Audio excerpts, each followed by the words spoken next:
My name is Leah Miller, and I'm an undergraduate student here at Georgia Tech and the president of the African American Student Union here. Of all the opportunities I have had at Georgia Tech, introducing Ambassador Andrew Young and Ms. Monica Kaufman-Pearson are at the top of my list. I am honored to be here, and I know that everybody here is as well. As you all know, Andrew Young has just been presented with Georgia Tech's Ivan Allen Jr. Prize for Social Courage, our 8th recipient, who will join other prestigious winners such as former President and First Lady Jimmy and Rosalind Carter, humanitarian activist Nancy Parrish, and Congressman John Lewis, to name a few. Upon being selected for the award, Ambassador Young wanted to ensure that the day's activities included an opportunity to interact with students. We look forward to his wonderful opportunity to engage in insightful dialogue with Ambassador and Ms. Pearson. Andrew Young's lifelong dedication to public service and civil and human rights helped change the course of history. Over many decades, Young has been a fearless advocate for racial equality at home and around the globe, and has served with honor as a congressman, ambassador to the United Nations, and mayor of Atlanta. To this day, he continues to work towards eliminating poverty and hunger and supporting the next generation of human rights leaders. This is far from the first time these two famous Atlantans have been together. A few years ago, Ms. Pearson spoke about a trip that she made to Africa with Mr. Young, calling it the most magical thing I've ever done in my 37 years of reporting. The name of the series was Africa, Continent of Possibilities, she recalled. We did a series of reports and a half-hour special. She also said, and I quote, "Traveling with Andy Young was like traveling with a rock star. But it was also the kind of story that caused me, and we did a piece on it, to find out what my roots were, and it was extremely touching." Most would agree that Ms. Pearson continues to be an icon and a rock star on the Atlanta news scene. So now that we have both of these rock stars here again together, it is my pleasure to welcome Ambassador Andrew Young and Ms. Monica Kaufman-Pearson. Thank you.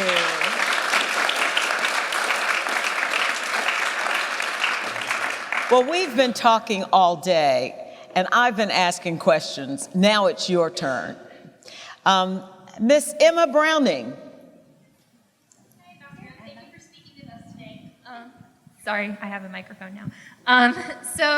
Before, tell us your major. Oh, I'm an international affairs major. I'm a first-year graduate student here. And I was wondering, since you've worked in both the human rights sector and in Georgia politics in general, what you think the biggest human rights issues are for state and local governments to address? I think the basic human rights issue to address anywhere and everywhere in the world is class. That I just read, they taught me in school, like they taught you, that the British sent the Pilgrims over here, and they were nice, educated, profound, religious people, and they started Plymouth Rock, the Constitution in Massachusetts, and that wasn't altogether true. The British wanted to get rid of anybody that wasn't working, and they didn't know how to create jobs.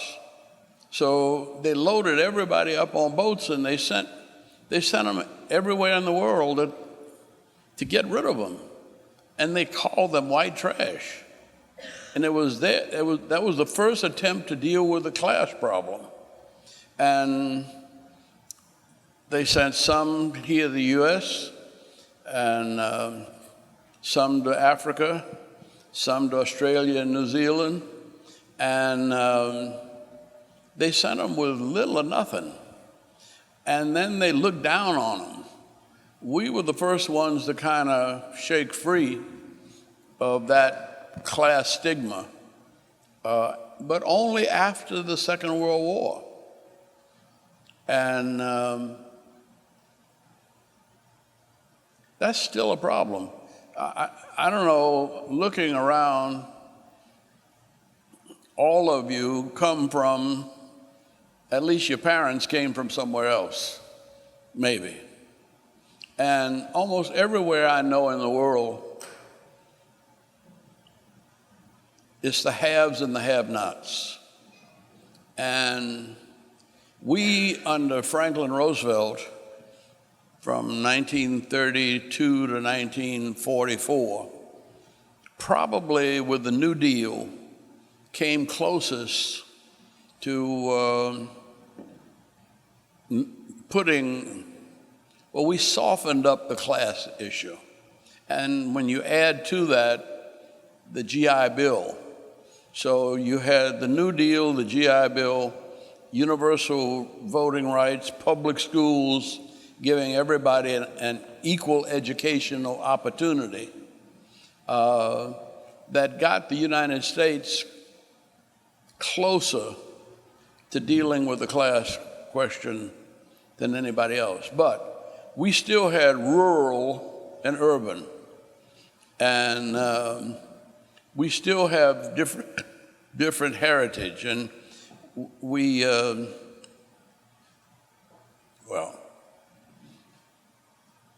haven't really solved or resolved. The whole thing about immigration is another aspect of the class problem, the wanting to build up a wall. That ain't even intelligent. I mean, you can't build a wall. And anybody here from Vietnam or Asia? We couldn't beat the Vietnamese because they were fighting underground. The reason we lost the war in Vietnam was that the Vietnamese said we can't compete with them with aircraft and aviation, but their bombs can't reach us if we 8 feet underground. So there was a network of tunnels under Saigon that, like, you could go from here to the airport underground in Saigon, or all the way out to Buckhead. Or they had 500 miles of tunnels underground, and the United States was fighting in the air. Well, they couldn't compete in the air, but anytime some soldiers would get on the ground, these little people would come up somewhere and shoot them down and then go back down, and you couldn't find them. And the only thing we had to sort of defend ourselves with that was, dogs, to try to sniff the dogs to find out where the tunnels were. And but everybody carried a pocket full of capsules of cayenne pepper, and they sprinkle that around, and once the dogs sniff pepper. Now, that was an underclass nation that defeated the most powerful nation in the world. And it's probably a demonstration that class is no indicator of intelligence, or that people, everybody has some brains. And as they become free enough to use it for their own benefit and their own freedom, if we don't respect that freedom, and if we don't help them to develop that freedom in a way that it contributes to all of our freedom, we're going to end up fighting somebody about something for a long, long time. And it might be race, it might be religion. How many history majors you got? Anybody studying history here? Nobody is studying it. Well, anyway, in case they probably told you in high school that when they translated the Bible into Latin, you had 500 years of war in Europe on how to read the Bible. And so people can fight about anything. And yet, if we can work out these differences and appreciate them, that happened to be in Germany. Well, when I became mayor, I knew something about Germany. And I went to Germany and invited Lufthansa to fly here. And I said to the German businesses, I said, look, your businesses are growing faster than Germany is growing. If you're going to be in business in the 21st century, you've got to be in the U.S. market. And the best place to be in the U.S. market is Atlanta, because we can get you to 80% of the U.S. market in 2 hours through our airport. So we invited them to come to Atlanta, and they came. You know how many German companies we have in metropolitan Atlanta now? Over 3,000. And I just saw in the paper that they employ almost 30,000 people from here, and it's billions of dollars in investment. Now that's been the key to Atlanta's success. That we've never been restricted by other people's boundaries, and we've never tried to limit people who come in here. If you come in here with any talent, that's what got us the Olympics. I mean, really, it was,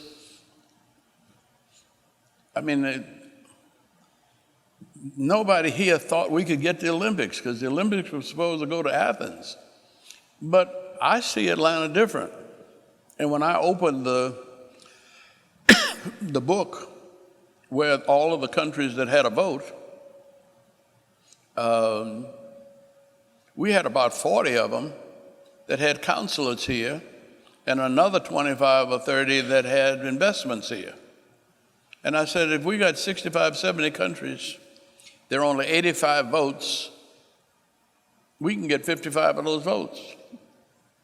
Now, we got 53, but 2 of the people we counted on died.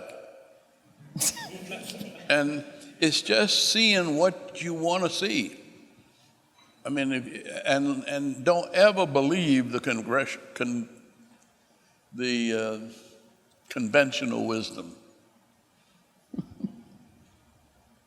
That's the best idea so far. Just assume that yours is better. But they're going to think you're stupid. You have to be prepared for that. Mr. Eric Van Winkle, undergrad in mechanical engineering. Are you here?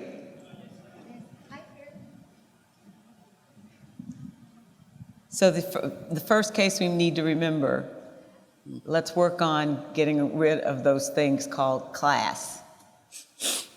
All right. So I'd like to ask a question about politics. Can you talk about how we can bridge the divide between Republicans and Democrats in today's society? You don't want to. All right. I think that's the genius of democracy. I don't think I have a closer friend, a person I admire, than Sam Nunn. But we don't agree. My wife and I decided, I didn't decide. She said, listen here. She said, there's no such thing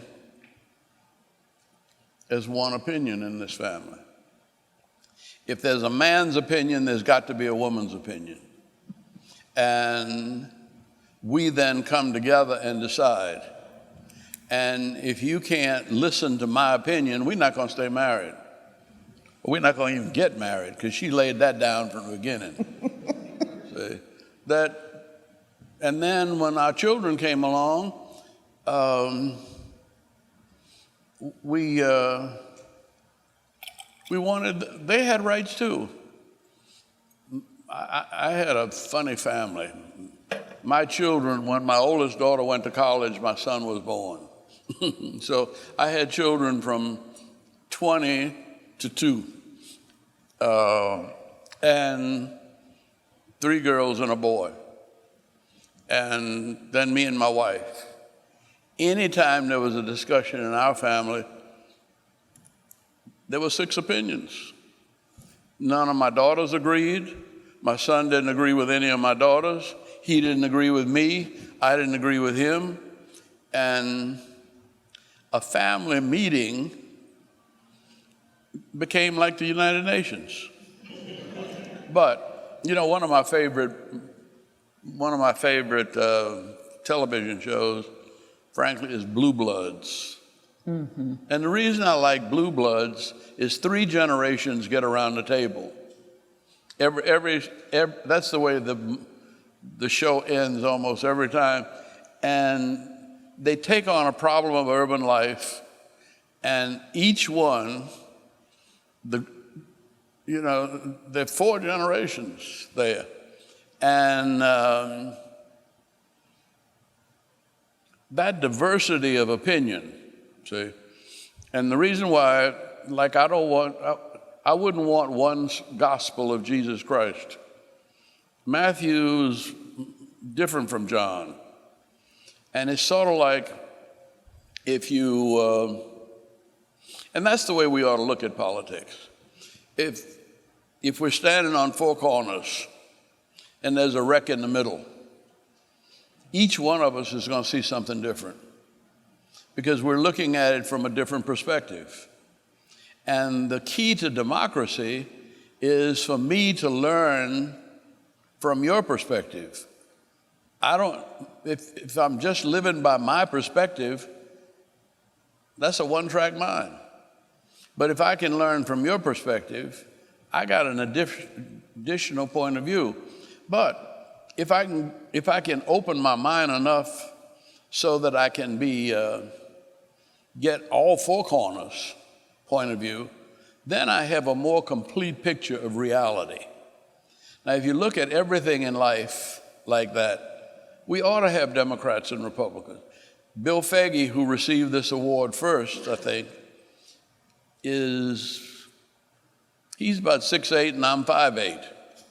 He got a different view than me. And but that diversity, and actually when I was in Congress, I had more Republican friends than I had Democratic friends. And because I couldn't learn anything from the Democrats. I came up the same way they did. If they were black from a big city, I knew more about the cities than they did sometimes. But if it was a country boy from, eastern Kansas, in a town of 5,000, he had a different point of view. And that's the advantage of this group. One of the things I like to do with groups like this, and we don't have time, is for you to write down where your grandparents came from. And if we did that, we would probably have as many countries represented in this room as they have at the United Nations. But we'd be better off for solving problems than the United Nations, because in addition to having the diversity of background, we have a commonality of experience being here at Georgia Tech. And that's the advantage of a university, that you get to meet people. And I'm sure that my interest in Africa is that the smartest guys on my floor were African. And they studied all the time. And I was clowning and carrying on, and one of the guys, they were all bigger than me. One of them grabbed me one day and said, "Boy, you're a bright boy. You might amount to something if you'd ever get civilized." Yeah. And I said, "What does it mean to be civilized?" He said, "A civilized man should not be running around acting crazy like you. You should be thinking poetic thoughts, and you should be," he had a whole lot of crap that was okay for Africa, see? And that was necessary for him, but, he ended up, he was the top of our class, but he studied all the time, see? And it takes all kinds to make the world. But Andy, adding on to his question, you say we need the 4 different corners. But the problem now is people will only look at that media that reinforces their point of view. So how do you break through that? All those people who listen to talk radio, that's all they listen to. They only see on Twitter or Facebook or Instagram or Tumblr that segment. And maybe, could that be why we have so much division? Because we don't take the opportunity to look at things different from us? It certainly is, but it's more complicated than that.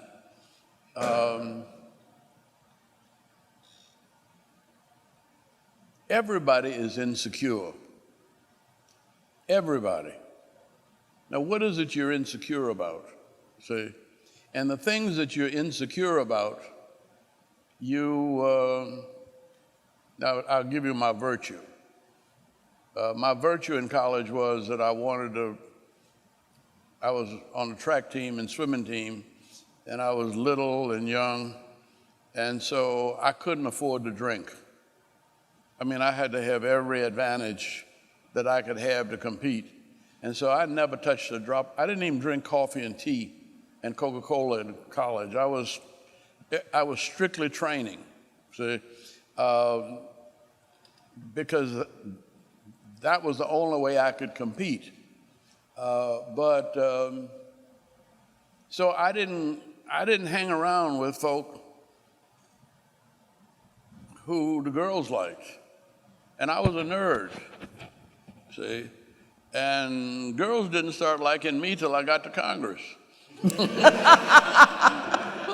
And then I realized it wasn't me they liked.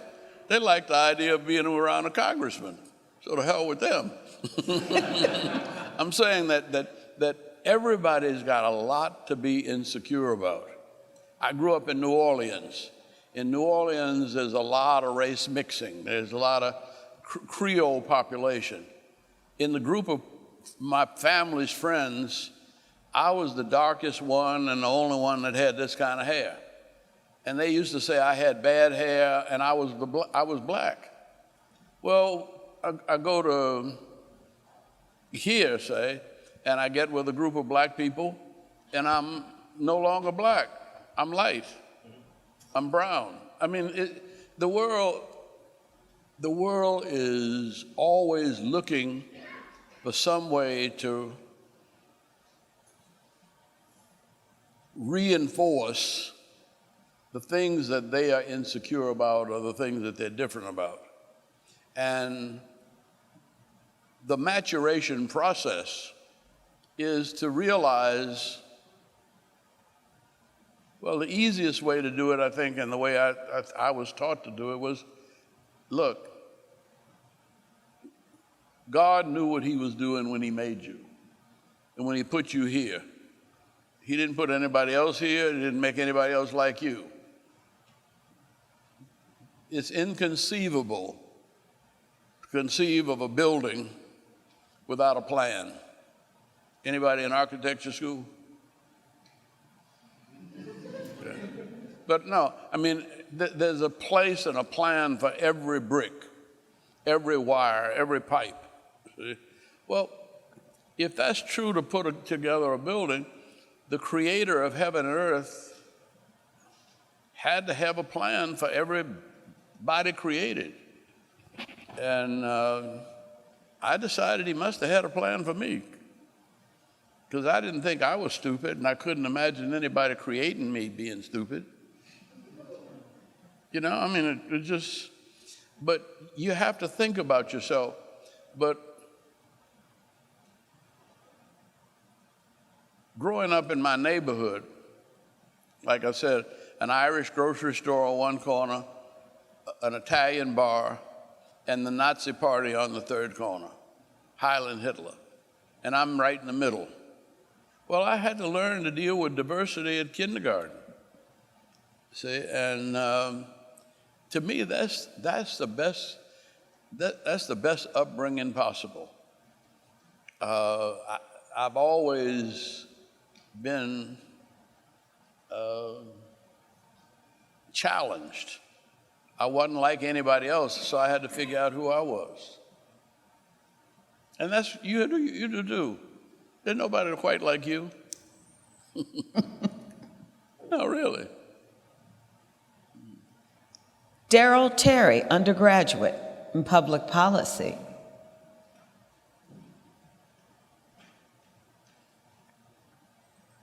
Thank you. My name is Daryl Terry II, public policy. I'm also the Speaker of the House for SGA. I know that you previously ran for governor of Georgia in 1990. Can you talk about how the November election for Georgia's next governor is pivotal to the direction of our state? What's that? How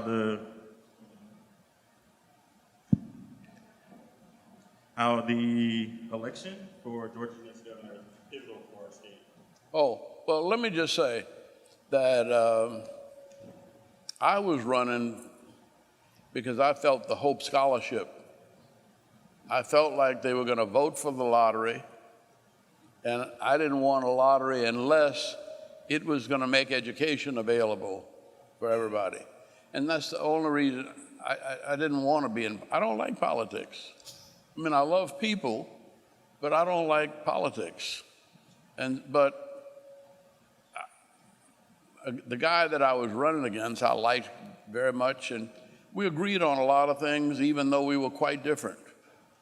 But the one thing we agreed on was that he had been grown up very poor in the mountains of Georgia, and the only way he got an education was through the GI Bill. And he got his master's and was a college professor and who believed in education. And so all I wanted was to help him get elected, well, because he had good connections with the state legislature. He had been Lester Maddox's executive assistant. So he knew all of the good old boys who would be inclined. They wouldn't listen to me necessarily, but they would listen to him, see? So I was happy to lose. Now, this election is almost the same thing. Who's going to run the state? The big business interests, which I have contributed to. In fact, most of the big business interests I helped bring here. And I believe in business. But I don't think business ought to have it all. Business is a way of creating jobs for people to be a part of the society, not to exclude people from the society. And so business desperately needs highly educated, sensitive people who get along with everybody. I mean, one thing about being in an environment such as this, you're not afraid of anybody different. I mean, this was very, I'd finished college and seminary, and I was working for the National Council of Churches. And I went to California, San Francisco, and I'd never been around a Chinese community before. And I found myself in the middle of Chinatown, and I saw these little Mandarin dresses, you know, that fit real nice and silk and make the ladies look real good. And I said, golly, I need to get one of those for my wife. And I went in to try to get this dress. And I needed one a little bigger in the hips, because that's the difference between Africa and China. But so the lady said, oh, I think I have one. And she went back behind this beaded curtain to get another size. And I panicked. And I turned around and I ran out. And I didn't know what got into me. And you know what it was? I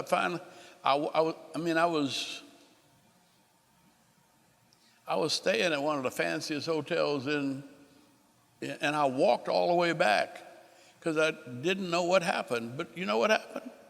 growing up in New Orleans, Louisiana, all of the movies I ever saw about Chinese were Charlie Chan, Fu Manchu. It was on a slow boat to China, and they were taking you, kidnapping people, and they always took them back behind a beaded curtain.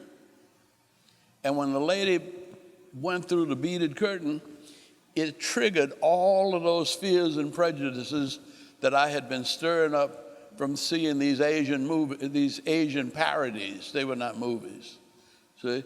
But I panicked. Now, I've seen, well, one of the reasons why Jimmy Carter won the presidency, we had a little room, not much bigger than this stage, right behind the House of Representatives, Congress. And we had, the Black Caucus was 19 members. And we invited all of the candidates for president to come in and speak to us. Every one of the Northern liberals, every one of them who came in was nervous when they got in a room full of 19 black people. And they showed it. They agreed with everything. They couldn't disagree. They were visibly uneasy, like I was with the Chinese in the dress shop, except Jimmy Carter. Jimmy Carter came in, he didn't know a single person, see, but me. And he sat up there and he disagreed with everything we wanted. He just disagreed because most of the Black Caucus was from big cities to the north, and they were doctrinaire left-wing liberals. And that wasn't where Jimmy Carter was. But the final question, one, he was very at ease. He told them why he disagreed. And then they asked him how many black people he had on his staff. Now, every other person who'd been in there had one black person, except for the most liberal candidate there, and he was looking for one. And Jimmy Carter said, I don't know. And they said, well, what the hell are we doing here then? Why you come talk to us if you don't? He said, I'm sure there's some black people on the staff. I just don't know how many. And so I went to the door and I got the young fellow who was traveling with him, and I said, how many black people do you all have on the staff of President Carter, Governor Carter? He said, well, right now we just have 27. Said, now, all of the Northerners had one. Jimmy Carter had 27. And they said, well, what do? They do everything any other. They raise funds, they knock on doors, they're in the research division, everything in a campaign that anybody did, there was somebody different doing. And I remember in one of the staff meetings, they said, do you have any corrections? Anything we can do to improve this campaign? Well, I'm very sensitive to differences. And I said, Mr. Governor, we got a big problem. He said, what's that? He said, we got plenty of people who are different here. I said, no, you have black people and white people, and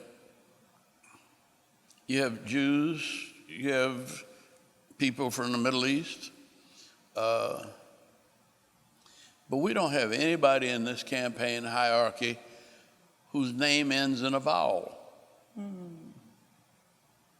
So now, that means Italian, Polish, almost all of Middle Europe, you'd end up with people whose names end in vowels. And that was missing. But we didn't have that kind of division. We didn't know about those divisions here. In fact, a lot of people who come from Mediterranean area with vowels naturally end in their name, anglicize their names and drop the vowels. So we're not sensitive to that. But because I had been around big cities, particularly around New York, Giuliani.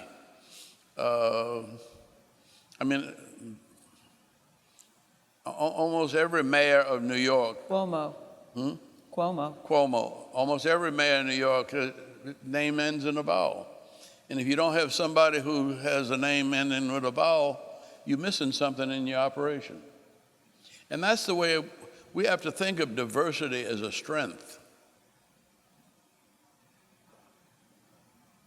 Jonathan Valdez, undergrad in mechanical engineering. Thank you for speaking to us. I have a question about if social media had been as prevalent as it is today, how would you have used it as a tool to influence change throughout your career? Well, you have to remember that, well, one, you should never answer hypothetical questions. And why is that? Because they can always, what you say can always be reinterpreted. And if you're in public life, just never answer a hypothetical question. You don't know, I don't know. But it's a challenging thought. But because I got an iPhone and I can't get Siri to answer me. And I mean, I was doing all right with the 8, but somebody gave me a 10, and I haven't been right since. See? And so He can't answer a hypothetical. But I think what I'm trying to find out now, and you could help me with, I'm old. My last birthday, I was 86. Let's see. I graduated from college in 1951. See? And I still got some time left, I think. I mean, my mind is usually clear. I guess I'm making sense, or you all wouldn't be sitting here. And so whatever I have, it's not in my knees anymore. I wore my knees out. But my mind is still pretty clear, and I'm trying to figure out how to use social media. I would like to talk to a group of young people like this every day of my life about anything you wanted to talk about. Facebook Live. But see, I'm afraid of that. I'm afraid of that because, well, I see you, and I know who you are, and we're in this context. But now, I'm also a minister. And I'm also a liberal Democrat, say. But I'm also a number of other things. And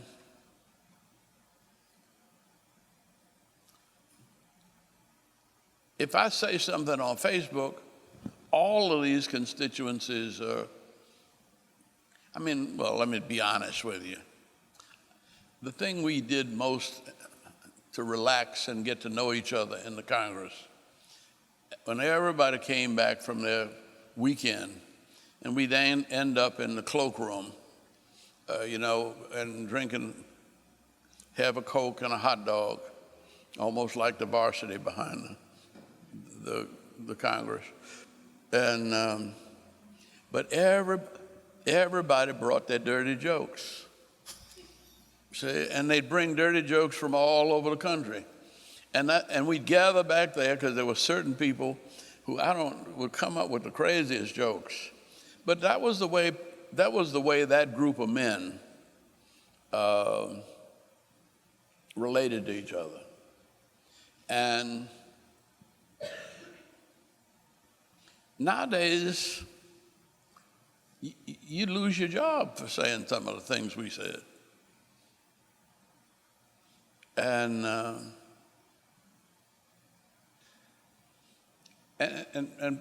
social media is not tolerant enough.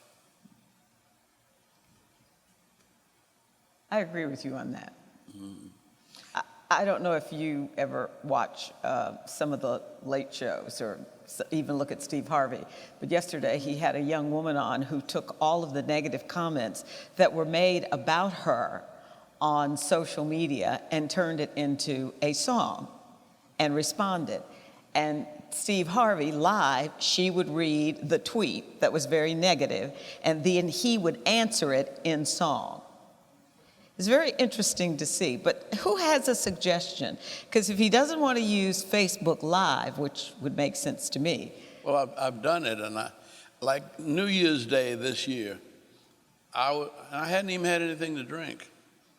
But all my children were around, and I was feeling philosophical and pontifical as I can get late at night, and I started sounding off about something, the state of the world, and somebody put an iPad up in front of me and said, "You mind if I record this?" I said, "No, help yourself." And I kept on going, and then all of a sudden, there was some people were writing something on the bottom. I said, "What is that?" He said, "You're streaming live." I said, "What is streaming live?" He said, "Other people are listening to you." And I said, "Like who?" And see, and now he pointed to a little number up in the corner of his iPad, and it said 23,000. I said, "Huh?" And you don't know who you're going to offend.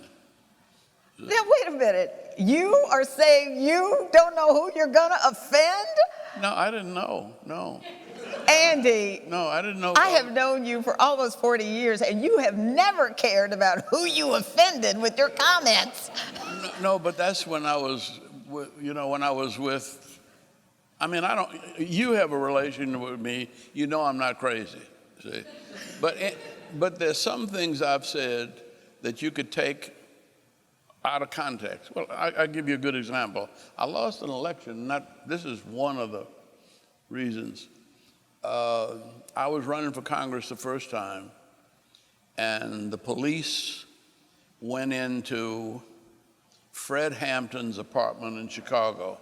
Now, Fred Hampton was a young college student who decided to call himself a black member of the Black Panther Party. He was probably no more liberal. In fact, he was probably much more conservative than any of you all, because this was 40 years ago, 50 years ago. But for anybody to be that was considered radical then. And because he didn't mind where he said it, he scared a lot of white police in Chicago, and they kicked the door down into his room. He was in his bed asleep, and they machine gunned him. And somebody asked me what I thought of that, and I was mad. And I said, this is a brilliant kid. He has some crazy ideas, but give him 5 more years to think. Give him a couple of years of study. And you had a great leader. He was highly motivated, very intelligent, but he was a threat because of that. And they machine gunned him. And so I was mad, and I let that anger show. And my opponent put out, seemed like 1 million handbills with my picture on it, looking mean. And I was in Mississippi, and I hadn't shaved, and I was in a demonstration where walking kids to school, and they had taken these kids to school on the way to school, and the Klan folk had thrown them into these were 5 and 6 year old kids that men were beating up and throwing into plate glass windows and things like that. So I went back there later with Dr. King, and we walked them to school. And I was kind of mad and looking mad, but I was really not feeling mad. I was trying to get the little boy I was carrying, who was scared, not to be afraid. See? And I was telling him, no, just don't look away. Don't look down. Look at them straight in the eye. Which one of them? Do you remember which one of them hit you day before yesterday? He said, yeah. I said, look at him right in the eye. And I was staring and looking mean. Well, they took that picture, which had been in the New York Times. They cut the little boy out, and it was just me in a mean stare. And they put under the bottom, if Andrew Young is elected, the Black Panthers are going to get your daughter. I mean, and that's the kind of world I grew up in. So that's where I'm still a little nervous, because I don't know. Now, I like Stephen Colbert, but I sometimes feel sorry for Trump. I mean, he's too hard on him. You know, and I met Trump, and Trump's got a lot of problems. But I've decided his problem is that I never heard him talk about a mother. And every great man I know was very close to his mother. And I mean, all of us, I mean, the more sensitive and a progressive you are, the more you've had feminine nurture. And he hadn't had it, except, I mean, he's close to his daughter, but I never hear him talk about his mother. Jimmy Carter's thick with his mother, you know. Bill Clinton was mama's boy. Laura Bush raised 5 boys, all of them great. Not Laura, but Barbara. Barbara Bush. Barbara Bush. I mean, great lady. Franklin Roosevelt's mother followed him to college and got an apartment near Harvard so she could look out for him. I mean, General MacArthur, another mama's boy. So, I mean, great men always seem to have great mothers. That's why they say the hand that rocks the cradle rocks the world. But it's complicated life, and social media makes it more accessible, but I don't know the rules and regulations, and I haven't adjusted to it yet. But I also know that there is no truth without controversy. And I don't know that, but I should know it. Frederick Douglass, people who want progress without turmoil want the ocean without its mighty roar. You know. Can't have one without the other. Well, we're going to have to work on you in social media. No, I want to find a way, because it's, I mean, in the first place, I'm old enough now, I don't care what anybody thinks of me. See, I don't want anything. Podcasts. What about podcasts? Yeah, you could do a podcast. Well, you would sit in front of a microphone, and just like you're talking with them, you would tell a story and a life lesson to go with it. And you could even take their questions, and you would record it for a certain amount of time, and then you could have your podcast on Georgia Public Broadcasting. You could have it even as your own website. You know what we did? Now, one thing I did do with social media, we had 50 African students here, the Young African Leaders Organization, and we had them all over at Coca-Cola. Well, Coca-Cola's all over the world, so they wanted to broadcast it, but I said we can broadcast it, but not just me, broadcast the students also. And so we had a number of cameras set up, and they were going to send the message back to their countries. I think of the 50 students, there are 54 countries in Africa. We probably had 30 countries in Africa represented. And we had about a 2-hour discussion. Well, they put it all together and sent it back all over through the Coca-Cola network. And I still haven't seen it, but it was very, very challenging to me, because these were the young African leaders. These were people who had been out of school in the government for a year or two. And we had a very frank, candid conversation. But with young people, I'm the conservative.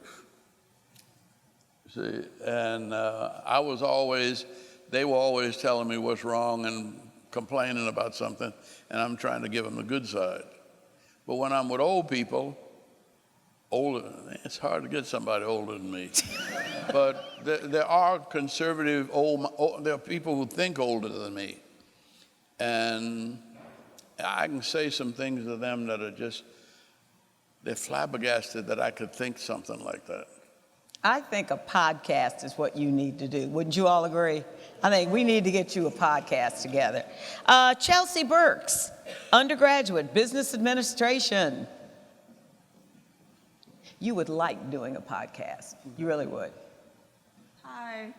So first I want to say thank you for being here and thank you for your service. My question, I guess, is kind of a hypothetical, so I hope you can answer it. But if you had a piece of advice or words of affirmation that you could give to your younger self, what would it be? Well,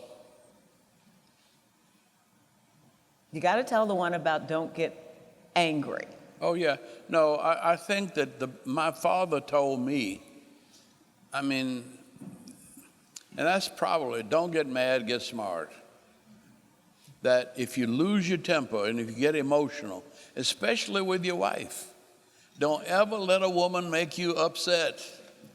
She's always right. Say, yes, dear, I'm sorry. And you get along happy. See? But if you start arguing with a woman, you're going to get in trouble and you're going to lose. See, I've never seen, no place else. She's married to a police captain, all kinds of guns. See, but he ain't won an argument in that house since they married. It's yes, dear, whatever you say, dear. He calls it marriage maintenance. Yeah, that's right. But I'm saying but I've been wanting to tell this story. And this is the kind of story I need to tell, but might get me in trouble. When my first assignment with Martin Luther King was in Albany, Georgia in 1961. And he was in jail, and I had to go in jail and visit him. He was going to be in jail for 14 days. And he said, Andy, you stay out, but I want you to come in and report to me at least once a day. And if something comes up, come in the morning and in the evening. I said, yes, sir. So I go into the jail, and there's this great big burly police sergeant, weighed about 300 pounds, and he was looking it down. And I said, excuse me, sir, but I'd like to see Dr. King and Reverend Abernathy. And he didn't look up. He said, there's a little nigga out here that wants to see them big niggas back there. What do I do? I said, oh, shit, to myself. And somebody said, send him back. He said, go on back. So I went back, and I told her, I said, you know what he told me? And I told him. And Ralph Abernathy said, why didn't you jump across the desk and slap him? And he was kidding, you know. I said, because he was 300 pounds and he had a stick and a gun. So Martin said, look, that's not my problem. My problem is back here. Your problem is to get back here every day. And don't bring me your troubles. I got enough troubles in jail myself. So when I went out, I noticed his name. And I called him by name. I said, thank you very much, Sergeant Hamilton.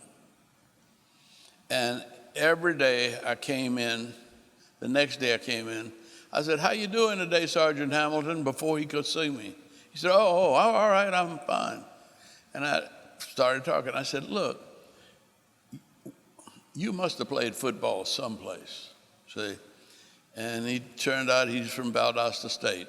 So we talked about football for about 10 or 15 minutes. I mean, and I let him talk about his growing up and why he wanted to go pro. And I listened to his life story for 10 minutes. And then I said, oh, may I see Dr. King? He said, oh, yeah, go on back.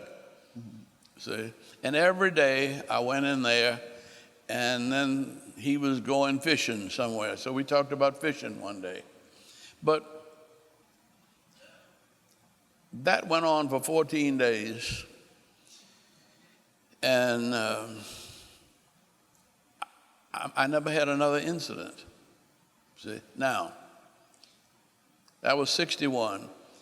In 76, Jimmy Carter appointed me to the UN. And some friends of mine in Maine said that you shouldn't go to the UN with a campaign debt. If you can come up here and make a speech, we can raise enough money to wipe out your campaign debt. So I did that. And so I go up in Maine, and I make a speech, a whole lot of big money folk, wiped out my campaign debt. And then when I get through, this tall, skinny guy in a green jacket like he just won Augusta, and white flannel pants and white buckskin shoes. I mean, he was like a New England, man of dignity and honor and old school New England. And he came up to me and shook my hand, and he said, you don't remember me, do you? I said, where did we meet? He said, in the Albany jail. Oh. I said, huh? What? He said, I'm Sergeant Hamilton. Oh. And he said, when you all left, I realized that I didn't want my children growing up like I had. And I found an ad in the paper they were looking for a security guard up here in Maine, probably up there where the bushes, where the real rich folk go. And he said, I loaded up my kids in my car, and we drove up here, and I started out as a security guard. He said, now I'm in charge of security for the whole region. And he said, my children are in some of the best schools in the world. He said, and I just wanted, he said, he paid to come to hear me speak. He said, I really wanted to come to thank you. He said, because when you left, I realized that I didn't want my children to grow up like I had, and I brought them up here. And so I have seen changes happen like that. And I've been, when I went to South Africa as an ambassador,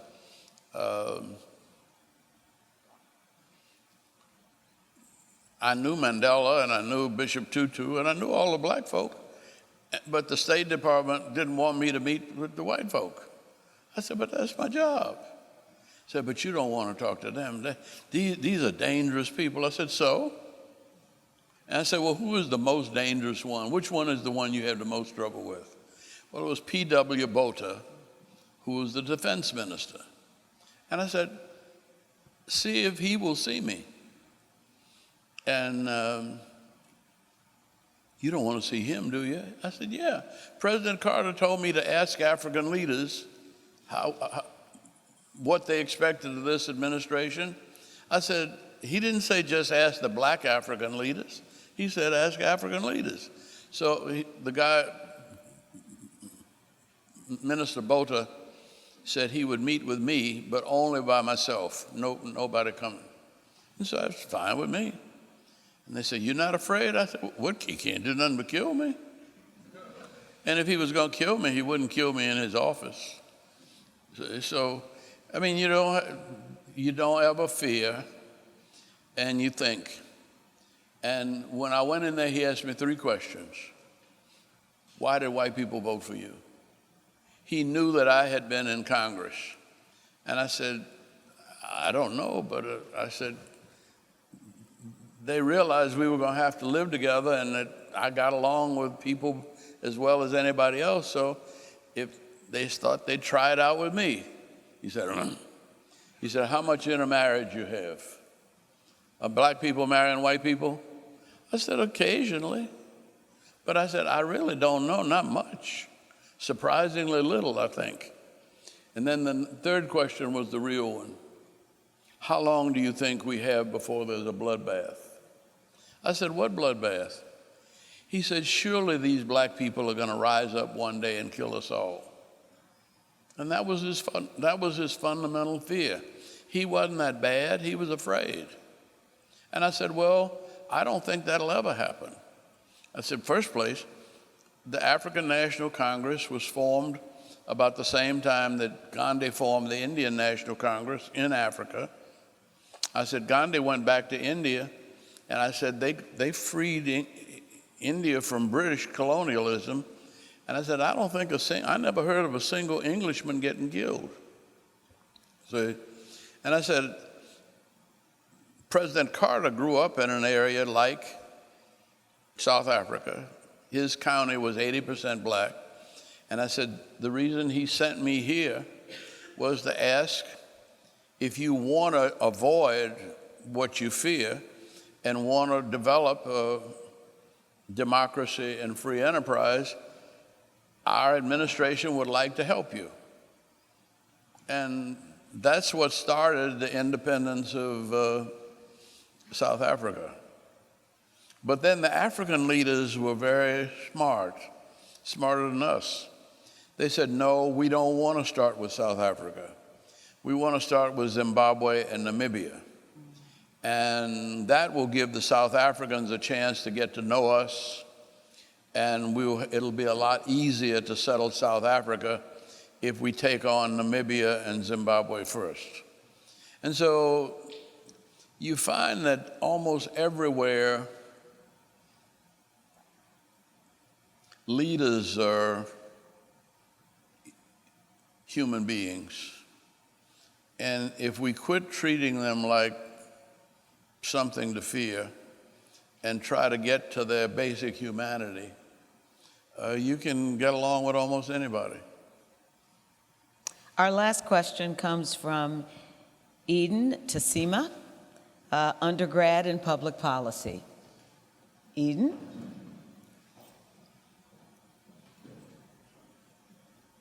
Hello. Hello. Hello. Can you hear me? Okay. Speak up a little louder, please. My name is Eden Tassima, and I'm a public policy major, undergrad. My question to you, Ambassador Young, you along with Martin Luther King Jr. were known for fighting for social justice by means of peaceful protest, and it's something that you're admired for till this day. But why do you think that others who use the same approach, like Colin Kaepernick, for example, receive negative feedback? Who's that? Colin Kaepernick. The football player who can't get a job because he started the kneeling during the national anthem. Well,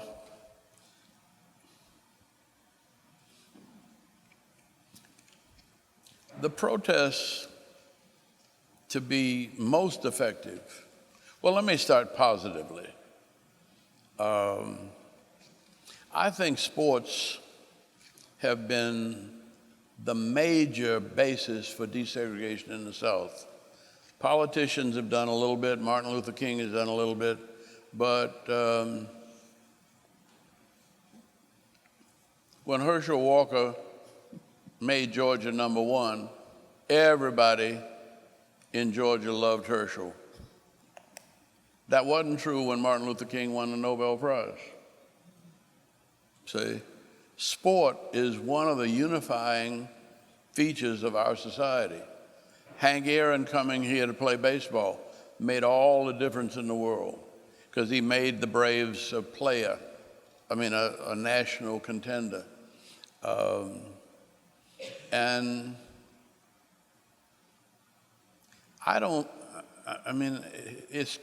Nike has come to his rescue, but I would rather not have protest on the playing field. And the reason is that it's one thing for track sports. Track is an individual sport. But I was in Congress with Jack Kemp, and Jack Kemp was a conservative Republican, but he had no racial insecurities whatsoever. And I asked him, I said, Jack, you're one of the few white people I know that you ain't got a racist bone in your body.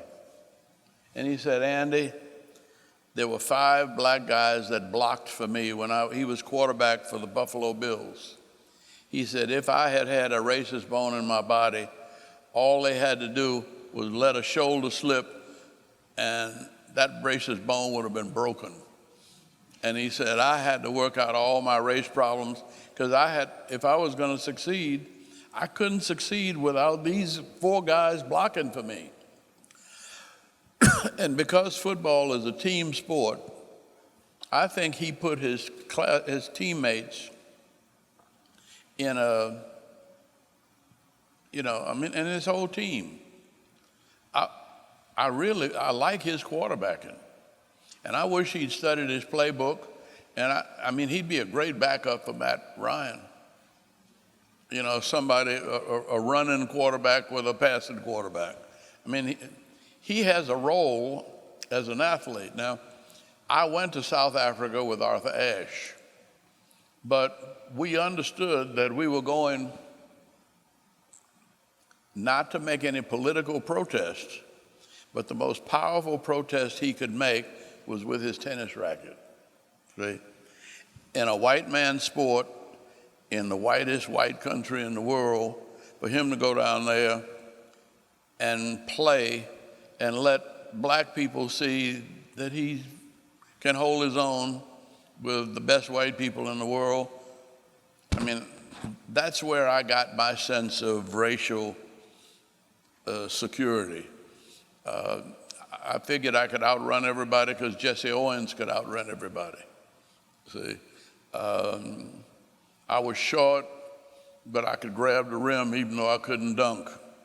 It was sports that helped me develop my self-confidence and my self-image. But none of those, Jackie Robinson, Hank Aaron, none of them did anything controversial while they were playing their sport. Their sport was the message that made everybody love them and that pulled the country together and that kept their teams together. And to this day, they're the most loved people we got. Even Muhammad Ali and Joe Louis. But to put that protest, however peaceful it was, on the field,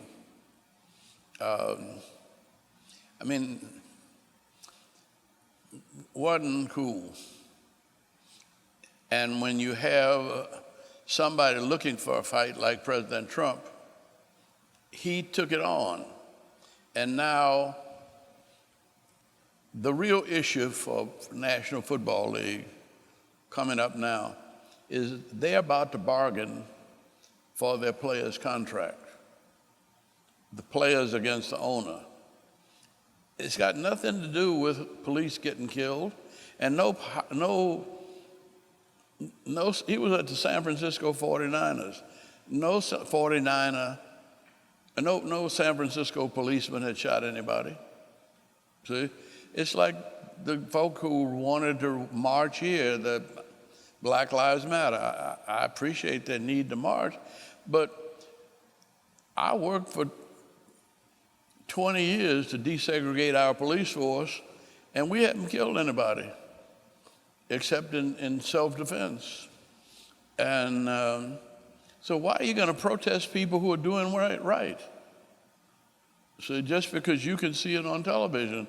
And so I think you have to target your protests, and you have to have it as closely related to the problem as possible.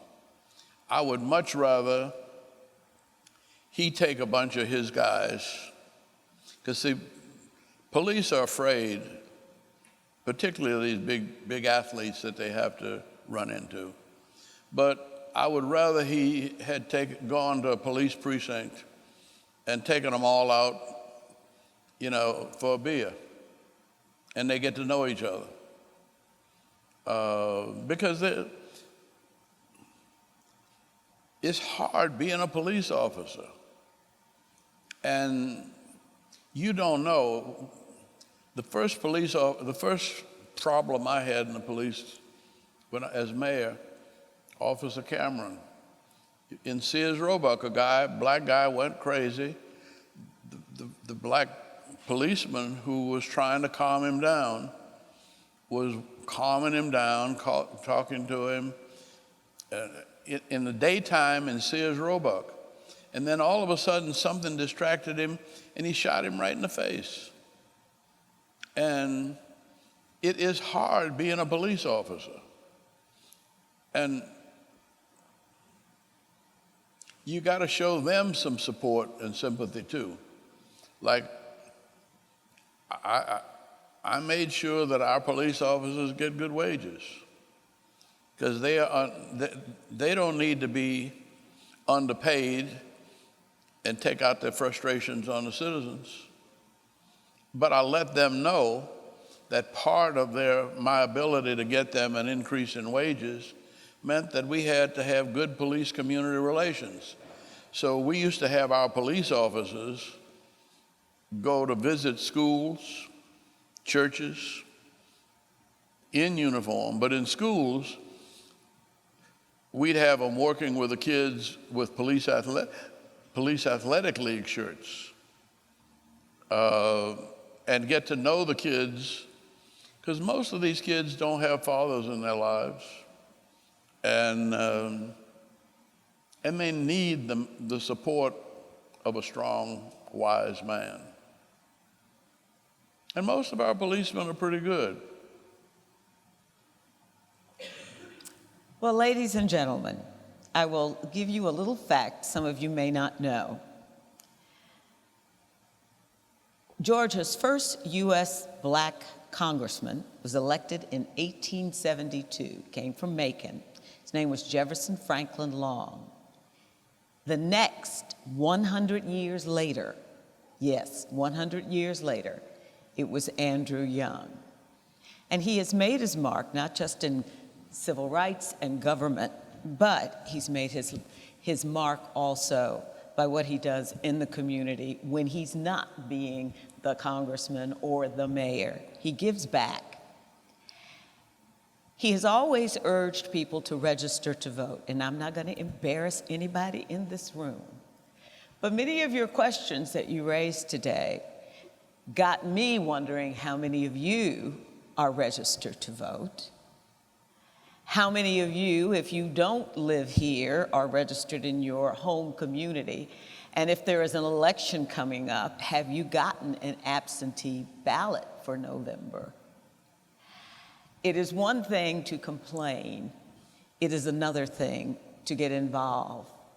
It was Shirley Chisholm who said, "Don't agonize, organize." Mm-hmm. That's what this man has done all his life. But he needs someone to pick up the mantle. Remember, they were young when they started in the movement. Not much older than you. As a matter of fact, John Lewis would have been their age. That's right. So, if nothing else, you've talked to, you've seen, you've heard this piece of living history. But my only question to you is, are you going to make the next election an important one? Are you going to decide what your place will be in history? I'm so sorry you didn't hear him speak this morning, because he really thinks you students here at Georgia Tech are the answer to Africa. Because it's the largest economy in the world that's underdeveloped. And they have all of the raw materials, everything the world needs is in Africa. But we haven't, right now, I think that the Chinese are kind of exploiting it a little bit. Well, they're taking the minerals and they're building roads and doing things that are good, but they're not teaching people how to do it for themselves. But that's okay. And here you are in this very diverse community where you work very well as a team. I'm making an assumption there. We leave you with that thought. you can make a difference in the world. You can make a difference on the continent of Africa. Can I ask you to do something else? One of the things that worries me, and it has worried me since I was in college. The first semester I was in college, I went to summer school at University of Southern California. I was the only black student on the campus. Nobody spoke to me all summer long. Then I went back to Howard University, where everybody was black, and still nobody spoke to me. And there was nothing wrong with me, but people are so lonely and self-absorbed and insecure that they don't reach out to other people. But everybody needs a friend. And so I started on my own speaking to people. And it was a sneaky way of flirting, because I'd always speak to the girls and say, "You're looking very nice today. It's too bad you don't like colored people that won't speak to me." And it was an all black campus, But I kind of, and when I go to Georgia State, I'm petrified, because that's too many students in one. The classes are too big. And when they start introducing me, I usually stop them. I say, "Look, they can figure out who I am. Do you know the person next to you? You know the person next, you know who that is? Do you know who that is next to you? You know him? You all four know each other." But on the way out, speak to somebody you don't know and make a friend that's a little different, okay? Because we have the capacity to make the whole world make sense. Now, one of the reasons I'm so hooked on Africa is those African students that live with me. I mean, I lived in the same section of me in the dormitory, studied all the time, and they were always raising hell with me because I was clowning, and I wasn't a serious student. But we developed a respect, and they're still leaders in Africa. In fact, a classmate of mine from Howard University in the 1940s, his son from Nigeria just bought Gatwick Airport from the British for $2.5 billion. This wouldn't be bad to know some people like that, would it? And if I run into him, I'm say, "Your daddy was my classmate." Thank you all for being here. Let's give a round of applause to Ambassador Andrew Young.